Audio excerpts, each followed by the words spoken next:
16টি গরু সহ দুটি গাড়ি আটক করে রানীর বাজার থানার পুলিশ। মরাচৌমুহনীতে পুলিশের মোবাইল ভ্যানের সামনে গাড়ি দুটি দেখা যায়। গরুর গাড়ির চালকদের কাছে পুলিশ কেরিং লাইসেন্স চায়, কিন্তু তারা লাইসেন্স দেখাতে পারেনি। তাই গাড়ি দুটি আটক করে থানায় নিয়ে আসা হয়। পুলিশ এখন তদন্ত করে দেখছে আদৌ গরুগুলি কিনে আনা হয়েছে নাকি এর পেছনে অন্য কোনো ঘটনা লুকিয়ে আছে।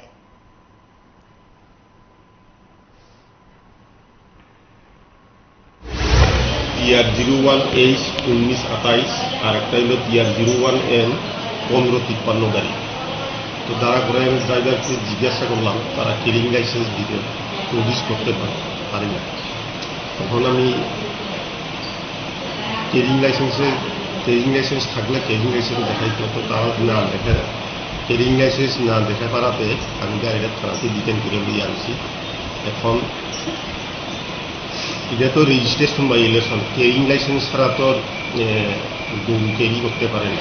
মূলত কোথায় থেকে গরুটা আনা হয়েছিল? এটা গরুটা তারা এই যে রানীর বাজার গরু বাজারতেই কিনে নিচ্ছিল। কেরিং লাইসেন্সে যেটা ফাইন আইয়ে, যদি তারা স্পট ফাইন দিতে পারে তাহলে স্পট ফাইন কাটবো, যদি না দিতে পারে তাহলে কেরিং লাইসেন্সে আইনে কি আছে ওদের অনুযায়ী আমরা লিগেল অ্যাকশন।